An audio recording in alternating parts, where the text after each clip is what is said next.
Greetings, sisters, and any of our kings that are out there that may tap into the live. This is Circle of Sisters Table Talk, the spiritual podcast where we are soul sisters speaking Speaking out out and and fixing fixing crowns in the crowns in the process. process. I am your host, Sacred Woman Sherry Unk, here with my lovely sister. I am Chantel Sierra Shakim, your holistic self care coach, and we are here today with a very hot topic. It's inspired by what the energy is currently as we're making shifts and making changes. All So, right. So tonight we are talking about really all things Halloween, okay? But more specifically, speaking with the ancestors. Right now, as you know, across the globe, many people are celebrating or are preparing for Halloween. Some religious affiliates may consider this the harvest time or harvest festival. Sorry, y'all. May consider this the harvest time or a time for really reaping the harvest and being thankful for that. However, we want to talk to you a little bit about Hoodoo Heritage. This month, the month of October, is Hoodoo Heritage Month, and Hoodoo is a practice, a spiritual practice that is tremendously rooted in ancestor veneration. Not to be confused with ancestor worship, okay?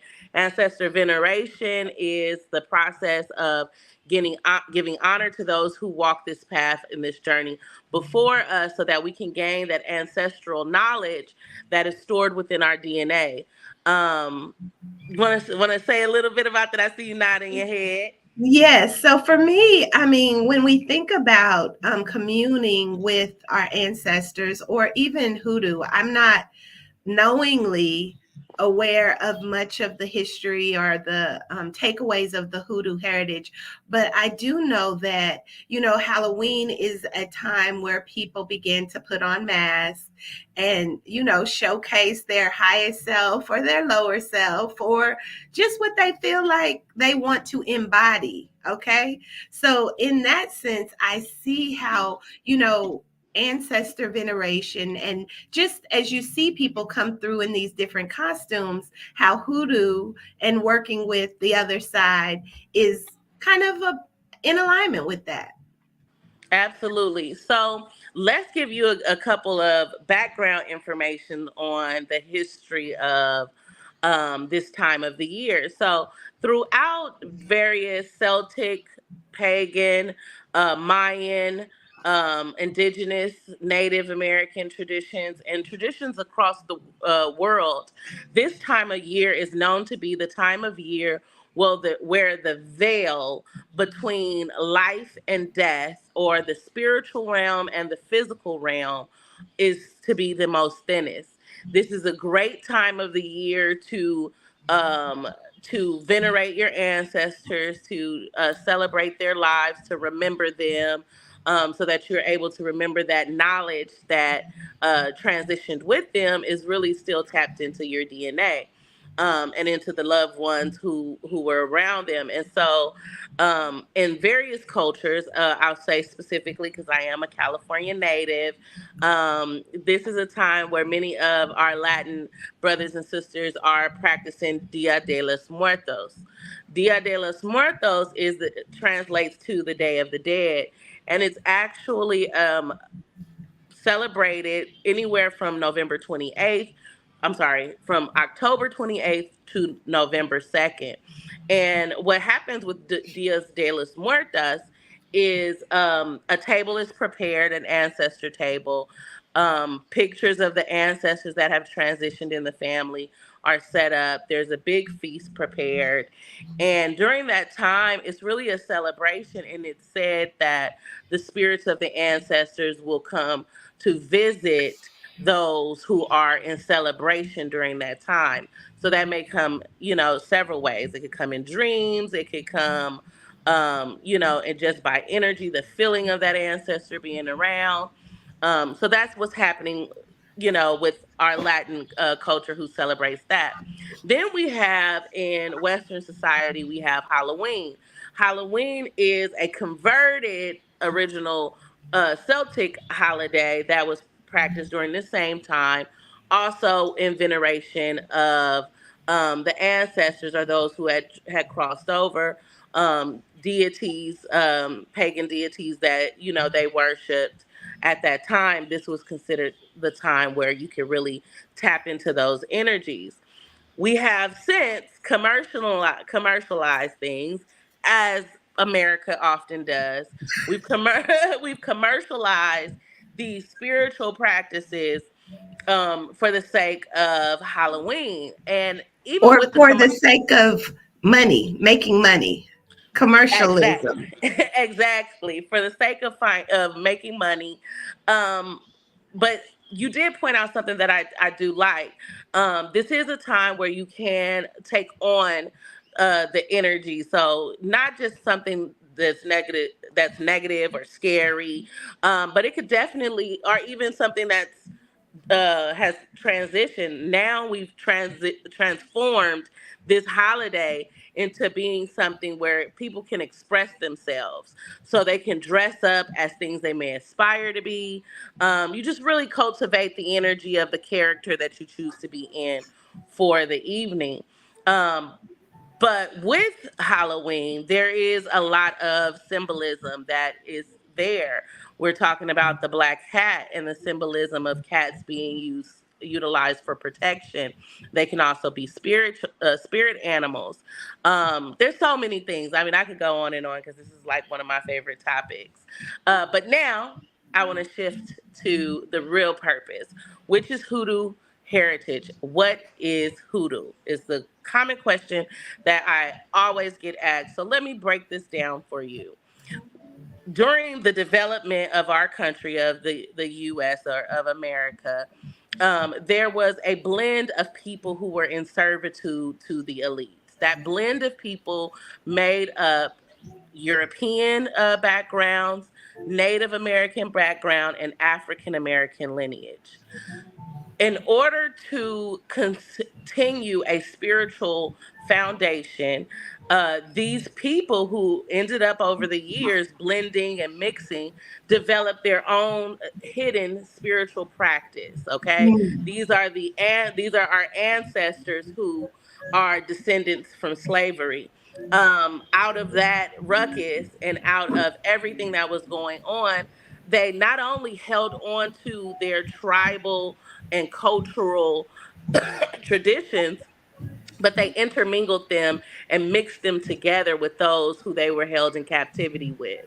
And so Mm. it is a combination of the practices that I just mentioned. Now, remember I said Dia de los Muertos was Native American. I'm sorry, was Latin American. Latinx, really starting into Mexico and that area. So we know that's kind of connected to America. So we can assume that that's some of the practices that are included in there as well. And so what's so awesome to me about hoodoo is that it is really, to me, a collective spiritual system of who makes up America. We are a melting pot, and so it's a melting pot spiritual practice, not based on religion, but really based on a connection to your ancestors and nature. Yes, I like that. I like that. And a lot of us are probably practicing a lot of hoodooism in their normal lives and not even know where that comes from. As you were talking, I was reflecting on just some of the things that I do that may be in alignment with, these practices on a regular, and one of the things you mentioned was how it's tapped into our DNA, right? And we carry that DNA from generation to generation, as we talked about in some of our other podcasts about, that connection with those who have transitioned or those who were long before us, and the way that they used to move, the things that they used to do, and how we can find ourselves seeing, that presentation in our children. Or, my mom used to do this all the time. So now this is something that I do naturally. One movie comes to mind just for kicks and giggles is the movie Ghost, right? In the line of, Halloween and working with spirits, and how even people, as Whoopi Goldberg did, she was fronting as if she was fronting as if she could commune with spirit, because people in her lineage had done it. And Mhm. she really hadn't even really tapped into it, but this was already prepared for her as a way to make money. And then it happened where it became real. Look, when stuff becomes real, okay, and she was like, "Oh, wait, hold up a minute." But it's that kind of thing that I believe that is really happening in our society and in our world today. And we do still have psychic readers and, mediums and people who do connect with the dead, and it's becoming more accepted, right? So even as you said, the veil has been lifted now, and we have this more awakening to what's really going on in our world, and even being more accepting of people talking to spirit, or people wanting to know what's coming up, or I don't know, just tapping into spirit. So as we tap into spirit, and I'm thinking, putting on these masks, putting on these costumes, pretending to be something, when we think of it on a deeper level or in a place of zooming out, it's like, what is it that's inspiring you to be that character or want to portray that person? If you're going to costume parties, Halloween parties, what is really the leading in that? And how does that connect you back to your roots? How does that connect you back to maybe people who have done hoodoo practices or other type of spiritual practices that is now being able to be fun for you. Absolutely. And see, this is where, um, so there's a couple things. I want to circle back for a moment to where you said, I may be doing a lot of things that I don't recognize as hoodoo, or many of us may do things that we don't recognize as hoodoo. Hoodoo, a lot of us would today understand a lot of the practices of hoodoo as someone who is very superstitious. We all have those grandmas, great grandmothers who were superstitious. They would say, "Don't sweep my feet." If you swept their feet, they would spit on the bottom of the broom, or they would Or throw the slap salt. you. Or, that too. Or they would throw salt over their shoulder at the dinner table. These are literally hoodoo practices. We haven't recognized them as such. One of the things about hoodoo spirituality is it has a deep root within Christianity as well. So the Holy Bible is one of the main features as well, utilizing the Psalms as spells, or utilizing them as rituals. Now, when we talk about this time of the year and why it is so important for us to utilize this time to connect with our ancestors, we have to think about our history. There is a lot of things that we unfortunately did not get to know about our ancestors. I know those of us who may have had grandparents that migrated from the South to various areas of the country. a lot of history was lost during that time. You may have connections to the roots of where your family kind of landed. You may even go back there, but there's so much information that was lost within, I would say, the last three generations, Mm-hmm. because we moved from the rural South and moved into more metropolitan cities. So, with that, we lost a huge part of the traditions that we used to do, in order to just fortify the family and strengthen our family system. And so, when you think about ancestor veneration, and this is why I say there's a difference between ancestor veneration and ancestor worship. A lot of people are scared of ancestor worship. They think that, um, giving honor to your ancestors is a form of glorifying your ancestor as if they were a god or a deity. Ancestor veneration is the act of honoring your ancestors, those who walked the walk before you, who paved the way for you to be here, even if that was just through bringing you onto this Earth. realm and this Mm-hmm. planet. So when you venerate your ancestor, you are thanking them for their work and understanding that they are still working. They are still Yes. clearing paths for you on the other side.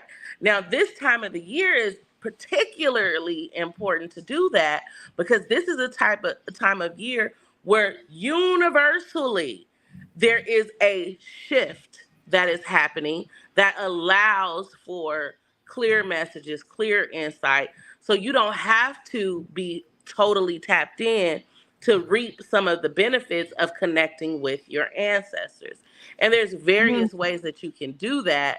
But the most important thing is that you learn to open up those lines of communication, because there's so much wisdom and information that you could receive, um, as a result of opening up to ancestor veneration, or for that matter, ancestor worship. I mean, Jesus is an ancestor, right? Ooh, Didn't he that's a pass deep on? one. And look, I'm not gonna go too deep into that, but that is a topic, right? I mean, are we worshiping Jesus? That's the rule of Christianity.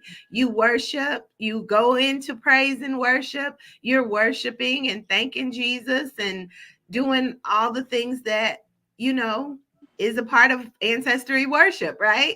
And we don't think of that when it comes to our own personal ancestors, right?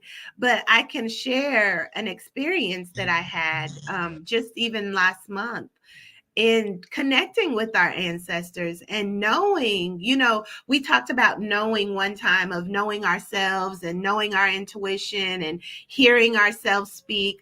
But a lot of times, our ancestors are a part of that higher part of us that is allowing us to be able to hear the messages so that we can do the work. And I know for a fact that I have connected with several of my ancestors, and I always acknowledge them and have set them up an altar space in my home where I remember them, I celebrate them, and I welcome them into my life and into whatever capacity I can hold for them to continue the work that needs to be done. And that's where I think connecting with the ancestors is so important.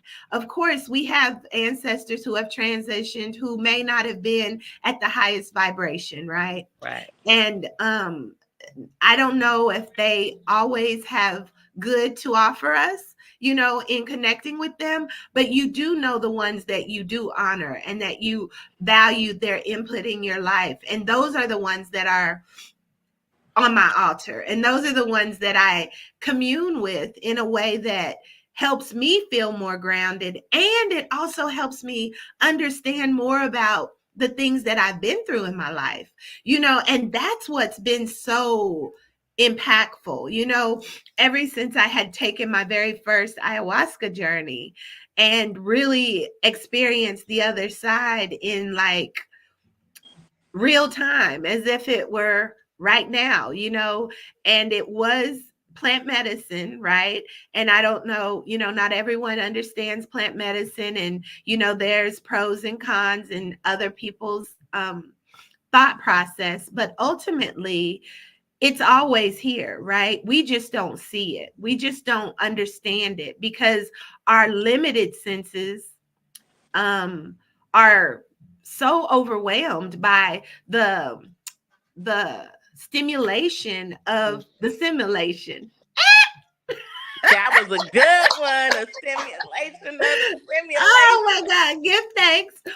So when we can detach from that and really come into a space of all knowing and all everything is all one, you begin to tap into other parts of yourself, and it could be those parts of yourself that you want to dress up and be, and when you connect in that space and it opens up the connection with your ancestors, if you are aware and if you are open, they will make themselves known to you.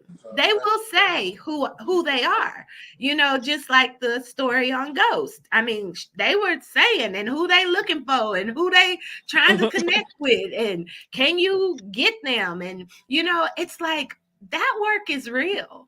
And we are really, I'm so thankful that we're coming into an awareness of it. Some people are still very fearful, right? And I remember as a child, seeing dead people and speaking with my mother about it, and she telling me, you don't want to do that, that's the devil, or those are evil spirits. And I was like, nobody was ever trying to hurt me. No one was ever trying to tell me to do anything bad. It was just I could see them. So it's like that world is a real world.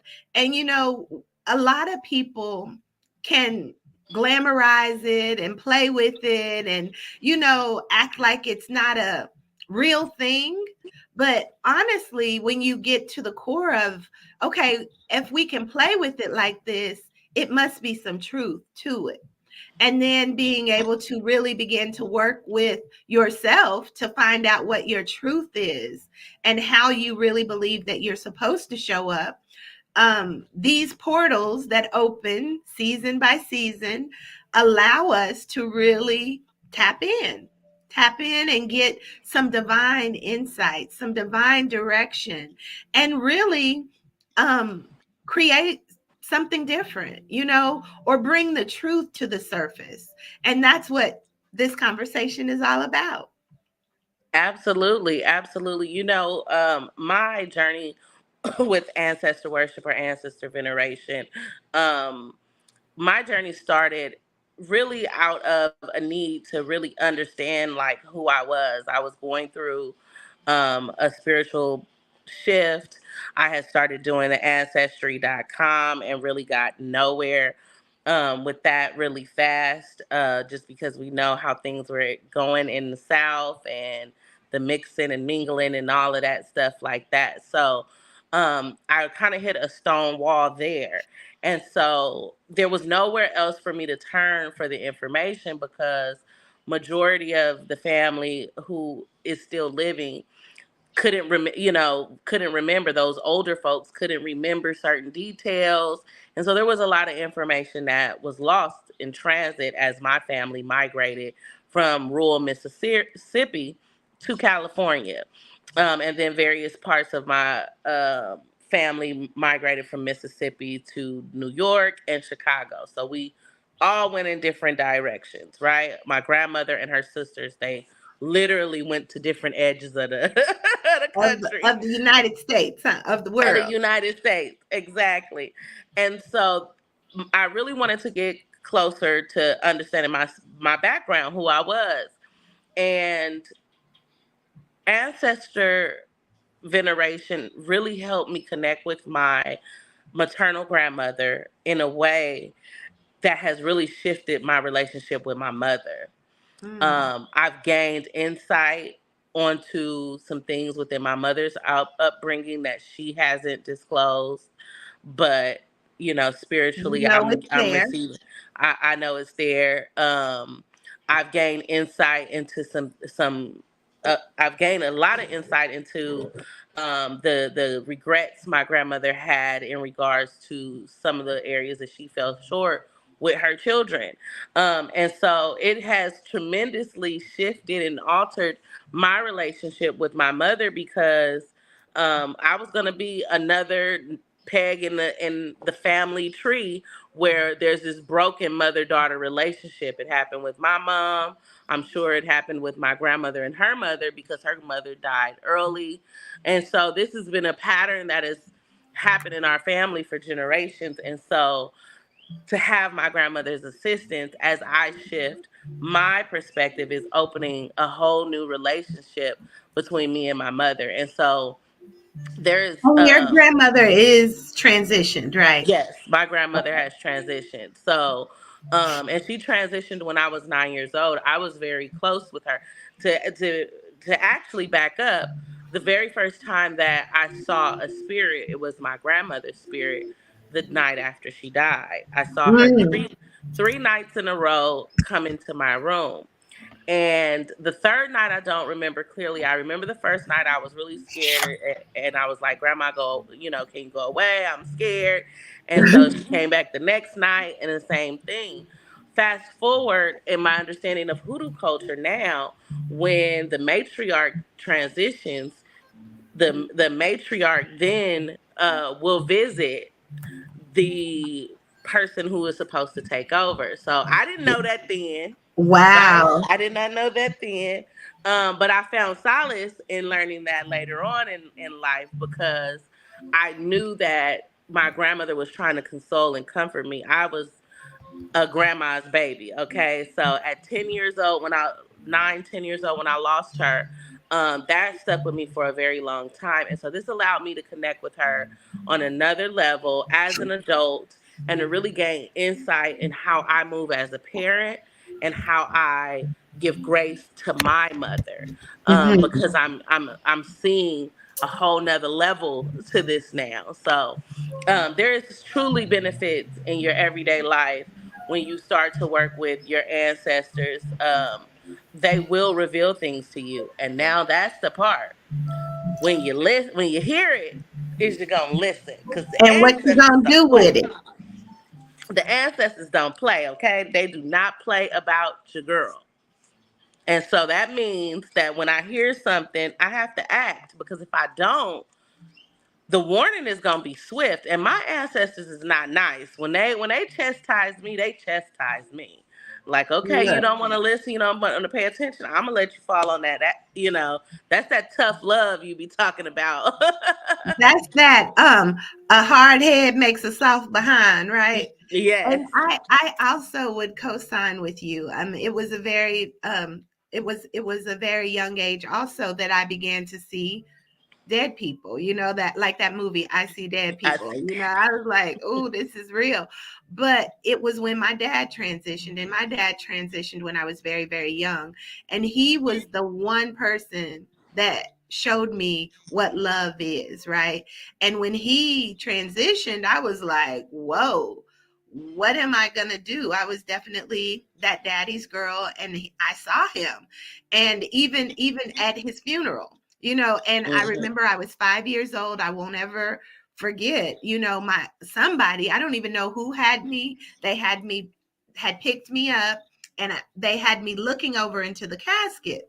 And I was looking at this man, and I was looking up like that. They were like, say goodbye to your daddy. And I was like, that ain't my daddy. I was like, because I could see him, but I didn't want to say, he's standing right there, But I remember that to this day. And I'm like, how could I see him? And everybody was crying, and but there was the body in the casket, but I could literally see him in form. And I always would talk to him because he would come, and he would always smile and say, that's my girl.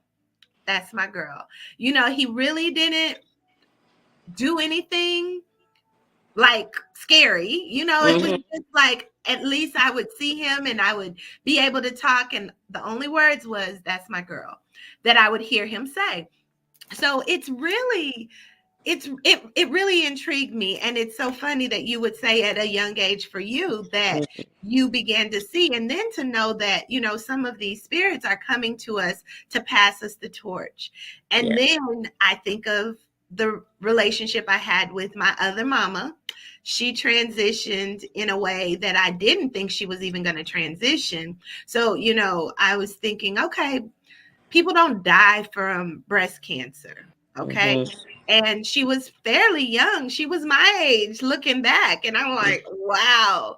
But she showed up and she began to give me so much insight about, again, linking it to that love energy, right? Hmm.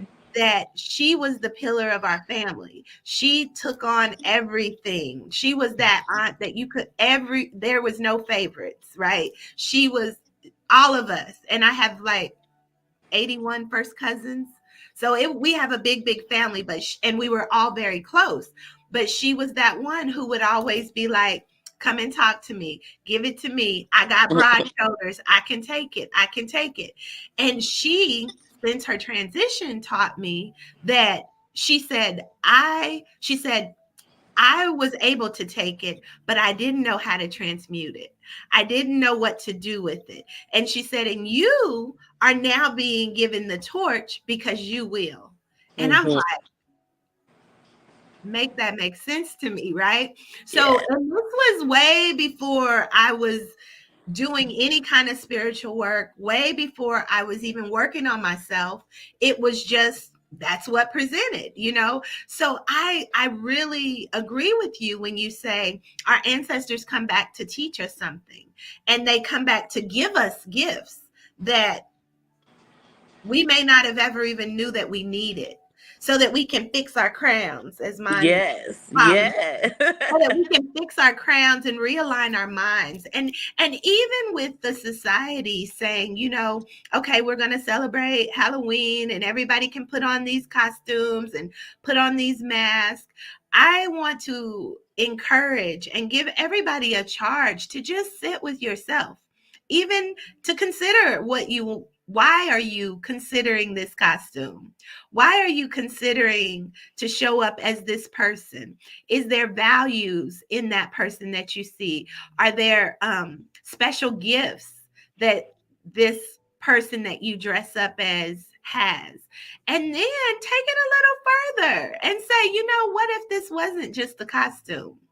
What if there is something behind this that is pulling me into understanding this part of me? You know, and if it's something scary and you want to find Some entertainment shadow in work. that, you Some. know, there may be some hidden parts of you that need that expression, right? And you can really work with that as well. You know, I know my sister, she loves scary movies. I'm like, girl, I don't want to see anything that's meant to scare me. But she's like, I find it entertaining. And a lot of people do, right? A lot of people say they like to do the scary thing because it's entertaining to see people get afraid. But at the same time, it's like, okay, this could be a positive because there's really nothing to be afraid of. We all know that. But when you open that door, and there are energies, right? As we spoke about the ones that are very dear and near to our heart, I also mentioned those ones that may not have our best interests in mind Right. and that may not have the purest intentions when they're showing up. So Hmm. we have to really begin to understand that even though we use it as a place of entertainment, that there is things going on in the background on both sides. So just I challenge you to just sit with that for a minute. You know, dress up, have your fun, do the things you feel called to do, but also examine the why. Examine the why. And this is what this topic for today is all about, you know, understanding where it came from, first off, and Hmm. then what is it here to teach us? Because everything is here to teach us something. And I'm really open to what spirit has to teach me as I explore, connecting with my ancestors, connecting with their essence, and allowing them to utilize, as Whoopi Goldberg, utilize my body with my approval, maintaining my soul sovereignty of Mm. who I am, to help humanity, to help those in my family, to help those who are being called into my circle, to connect with, those higher knowings that in my everyday, I'm just like, I don't know. I don't know. Absolutely. She said, I don't know. And you I love the charge that you put out to everyone because for so many years I was like everyone else. I got the costume, I did the things, and I had no understanding of really even what Halloween was, how it started, and why we did the things that we did. And now understanding the history of that, and really understanding not just Halloween, but the history and the root of all of the annual celebrations that we have as a social collective, as a social construct. And the reason for that, and the reason why that's so important, is because whether you have intention, there is intention that's going on, and so everything that you're doing, you should be doing with purpose and intention. And when you are not, you're really helping to harness other people's energy. You're helping other people harness the energy for themselves and utilize it for their good. And it really is no benefit to you. All you end up with is a low pocket at the once the holiday is over. And some And you rotten teeth. Look. and some rotten teeth, right? You end up with a low pocket and some rotten teeth. But if we align ourselves in this energy, as the social construct has forced us to, right? Because you can't go into no store without seeing the stuff in there. So we're all in alignment with this energy in some way, shape, or form. You probably hear the music in the stores. You hear, so we're all aligned. And with that being said, if I'm going to be in alignment, let me make sure that I'm getting the most out of this time or this energy that we're in. And so within this energy, the energy of really helping to commune with the spiritual world and being able to and take on energies. What energy do I need to take on right now? Where do I Mhm. need to shift, or I need some assistance? Okay, well, let me pull into that, and just being more intentional in the way that you look at these holidays, because these holidays are rituals that we are collectively as a society playing out. Whether anyone wants to understand, agree, or whatever, we're playing these out. And as we've noticed through over the years, the costumes have gotten more gory, more graphic, and we're starting to see those things play out in real life. So, Yes. with that being said, we can't go into a holiday nonchalantly, not understanding what is going on and what this energy is cultivating. Because if we are aware that we are on some level cultivating this energy within our reality, right? The more people start walking around with Michael Myers masks, the more Michael Myers wannabes start popping up. You know what I'm saying? Yeah, they're gonna feel more inspired because it's like, yeah, we are glorifying and we are worshiping them. We are Hello. exactly. And so if we're going to glorify and worship, I mean, why not our ancestors? Why not those that we know worked hard, that we know were good people, that we know did the work? And then let's push that a little further. Why not come as our highest self? Okay, That when part. I'm in my glory, this is how I'm coming, honey. I'm gonna be dripped in jewels and carrying my staff. Oh, I'm With probably my gonna, crown. now that Look. I didn't put it in the atmosphere, I'm gonna have to really turn it up in a couple of days, because that is really the energy that we want to cultivate during this time. We really want to step into the energy that is going to help best propel us forward. And for those of you who are of African descent, who are from the diaspora, no matter where you fall, connecting with our ancestors is extremely important at this time. There are shifts happening and our ancient ancestors, the ancient ones, Yes. are coming Yes. back and are calling us forward into this awakening that the global consciousness is going through. And so, with this major shift happening right now, it's an opportunity for you to start to understand yourself a little bit better than what we've been giving ourselves credit for. And all this is tapped down inside of you. So, it's really not something you have to do outside of yourself, it's tapped within you. And being Um, able to connect to it is all you have to do. And sometimes I like how you said the energy is there and we are participating in it one way or another. So be intentional about the way you participate, because energy is always moving. It's in flow. It's like God. It's never ending and never beginning, but where do you find yourself within it? And then wherever you find yourself, that's the energy that you are able to attract to yourself, right? mhm, So I like how you said we have these ancient ancestors who are the kings and the queens and the royalty that we've forgotten. We've mhm. forgotten, but it is within our DNA. And when we begin to entertain those lower frequencies, we're not going to be able, they won't be able to come into us and speak to us or present what it is they have to offer us, because our frequency is off. We're down here and they're up here. So it's like, okay, I can't, they look, the gym, the swine, what was he talking about Throwing yesterday? the pearls to the swine. Throwing the porn. Yes, that part.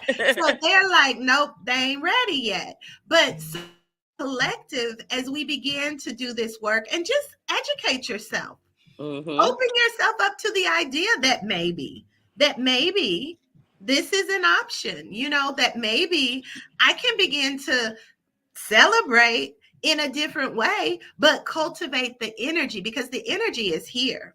The energy is going to do what it's going to do, whether it be serving the low or serving the high. So we get a choice once we become aware. And then when you bring in the hoodoo or the connecting with your ancestors, those that love you and those that want to see you succeed, they also will open the way for others to come through and for others to come through. And then before you know it, all these masks that you're putting on, you become that. You become that. I don't know. Mhm. Look, I'm one on these hit and misses with movies and things that I'm being called to watch. But it makes me think about this one movie called the 100. If anybody hasn't watched the 100, it's a series and Is it's this really okay? I think I have watched that. about the kids. They're up in space and then they come back down to earth and then they go through all these sessions. Well, when it comes to them getting to that part, I remember when I first watched it about the primes, right? The Mhm. primes, and how people were giving their bodies to the primes, and they would get all the wisdom, all the insight, all the knowledge of those that had died, and they collected their information on a little flash drive or whatever. I was like, now they doing too much right now. That's what I But was are they? thinking. Are they? Because we seeing it happening. We. So, and Hollywood has to show you what it's like, really. And we look at these things, even with the horror and the group graphic stuff, the fear-based stuff, we look at that as entertainment, but it's always a message. As you mentioned, the Psalms, these are the Psalms being played out, whether you know it or not. These Yes. spells have been cast, the words and the vibrations are out there. The system has been programmed to have people conform to a certain program. And we get little, look, I said I'm a glitch. So I can glitch in and glitch out. That's like Wreck-It Ralph. He comes in, boop, boop, boop, boop, boop, Oh, and I love that. I'm a glitch too then, because I yes, like because we are that. in this world and we're really the kings and queens and those that are really the rulers of the game, but our memories have been locked up and we're Mhm. playing along like oh, they're the outcast. Don't talk to her. She's crazy. And We going through life like we non-player characters when we really the main are character. the main characters, and that is so true. And when you start to tap into your ancestral knowledge, the knowing of that comes through. It's not just the, we can read books about what it used to be like and where we descend from.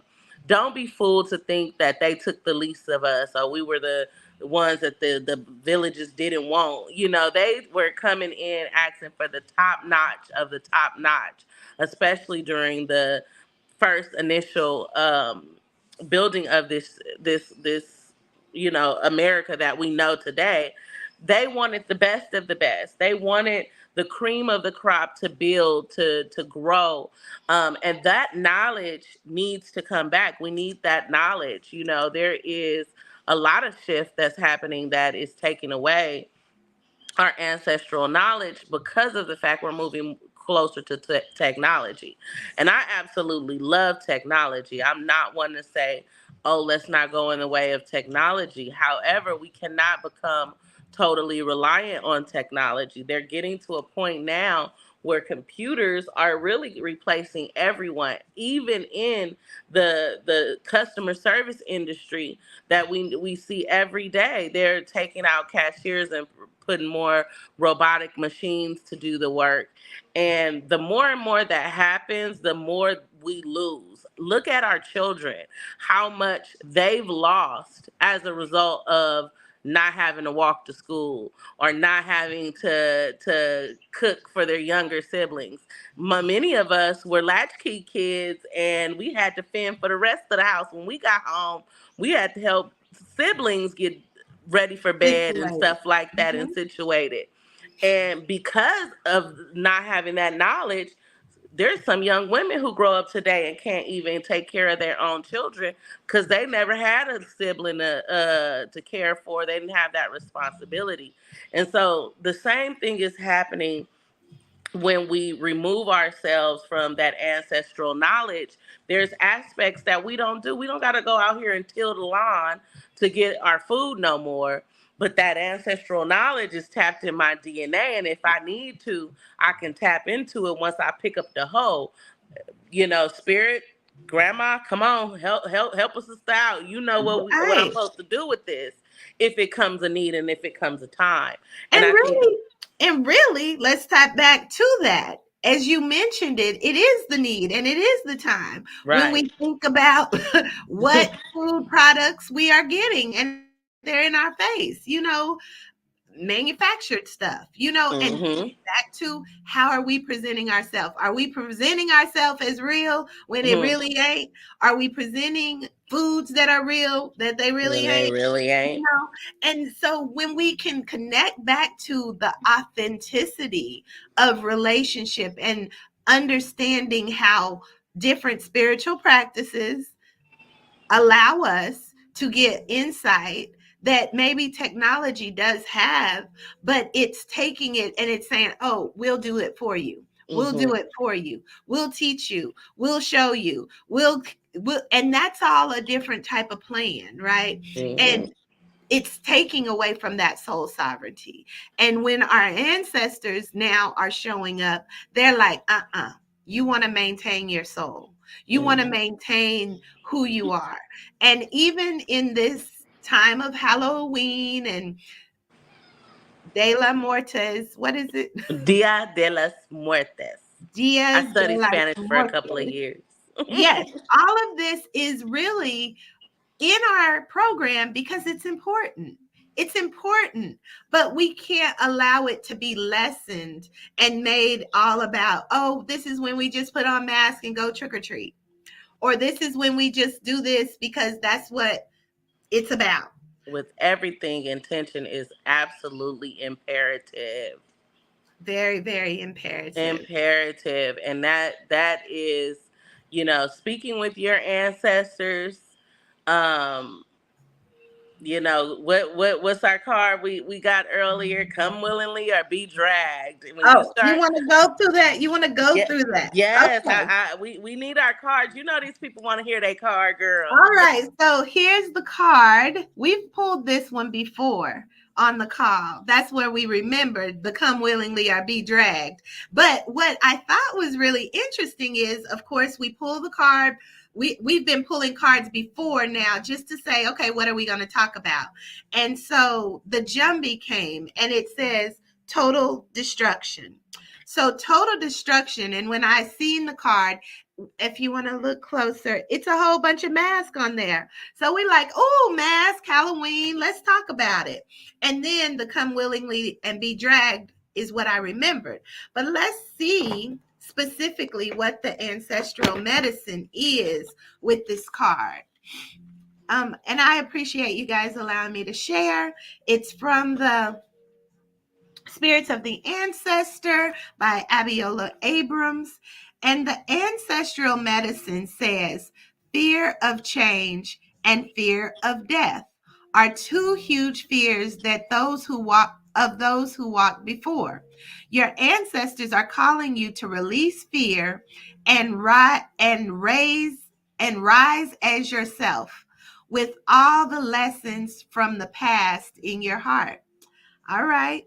So it says, tears will be shed. Are you ready to accept change? As you talked about shift, there's a shift happening Mm-hmm. because ready or not, here it comes. We talked about those subjects as well. You are living in Proverbs. We talked about the Psalms and Proverbs. Hello. Let's go. Come through.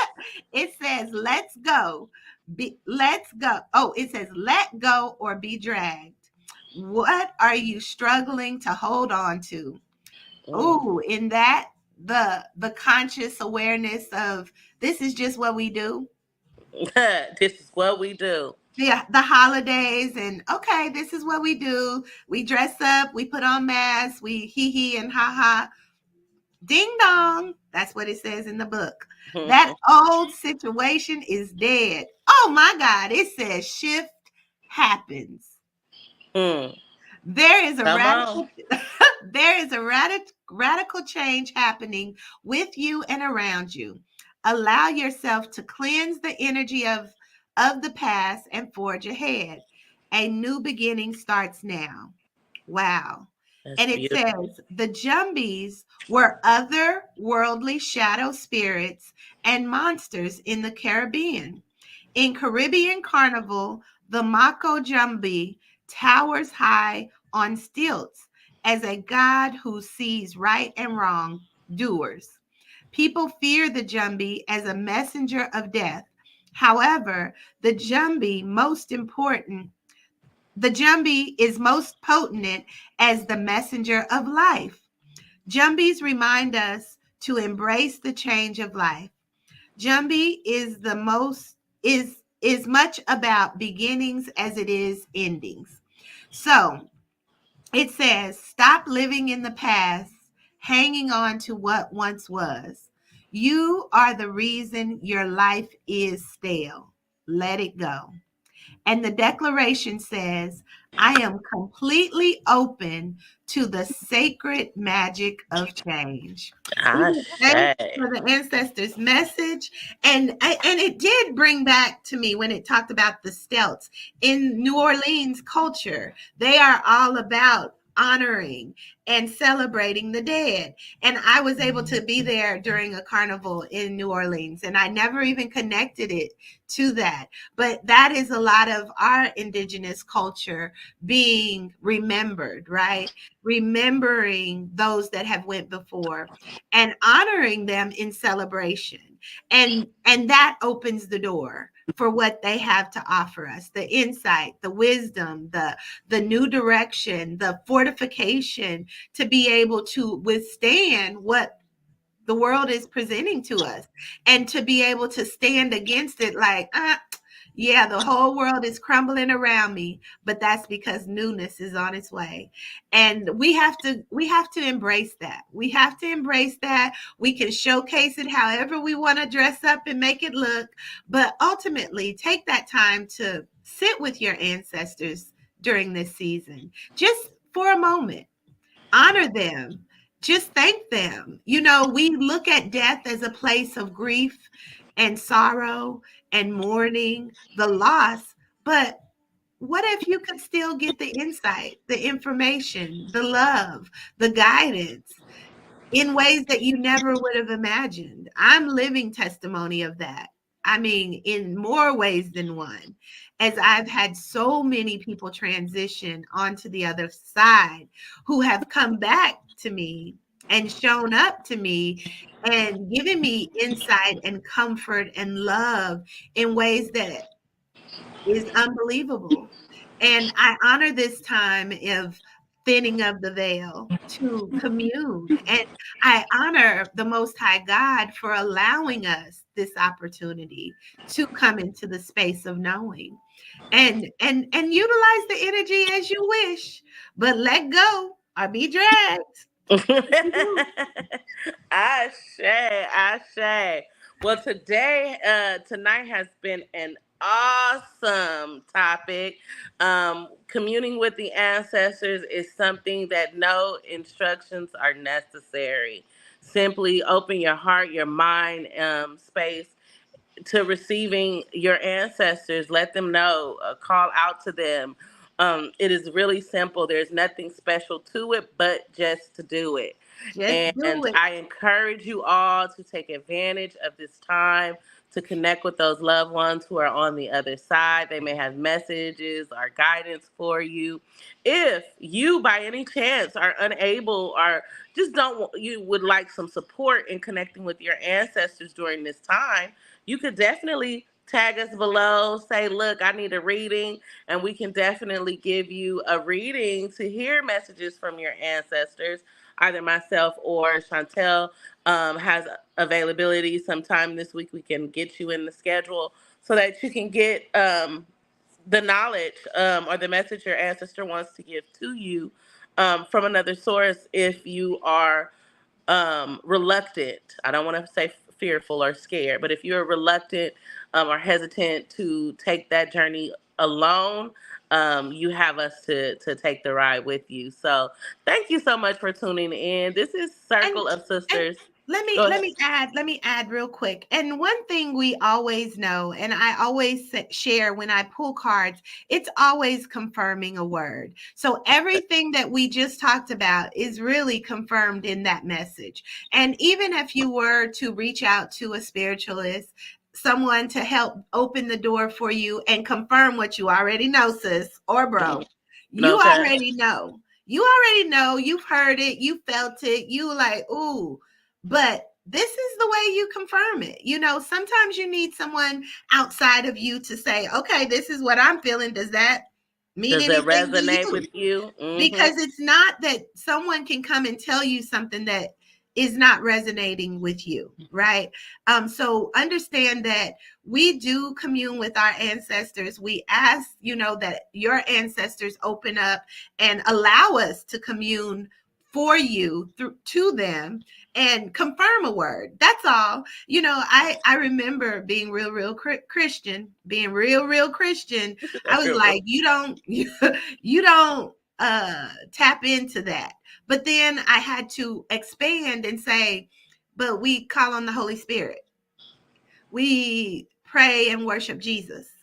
We go to the altar. We have people touch hands on us. These are all hoodoo practices, whether you Yes, know they it or not. whether you know it or not. These are the same exact practices. And we see a lot of hoodoo culture in our churches represented with our mother's board and those all white and those white hats.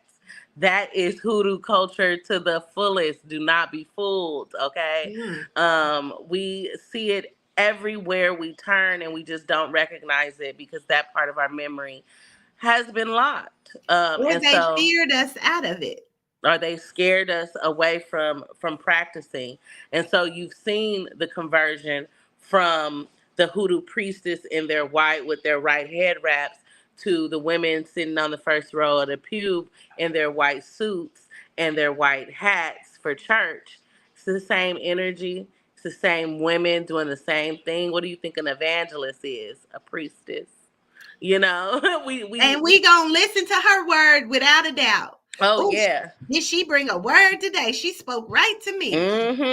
She spoke right to me. So, we just wanted It's to give all some the same. education on the, the energy that we are currently in, and so showing us just a way to broaden our understanding of the things that we actually already participate in, and just really being able to be more intentional. So as you go out, go through the rest of the week and the rest of this energy that we are in, where the veil is thin between the spiritual realm and the physical realm, this is the time for you to have fun.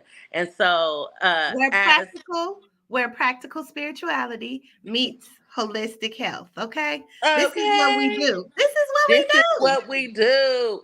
So, this is Circle of Sisters Table Talk. And Where this is where soul sisters speak out and fix crowns in the process. Today, we fixing the witch hat or the pumpkin hat. whatever you want to call it. Whatever you Yes. want to call it. Enjoy the holiday. Enjoy this time. The children are really excited about dressing up. Um, this is a time where we really want to stress the importance of teaching your children about um, ancestor worship so that they don't fear. There's a famous meme that's going around all month is to teach them about African spirituality so they don't fear worshiping their ancestors. And that's really what I want to charge everyone. Teach your children that there is more to experience with those who have transitioned. And when we open ourselves up to that, there's no need to be afraid because we got people on the other side ready to throw bows for us. They rooting for us. They like, come on, you got this. So until So, next time, tomorrow, peace and love.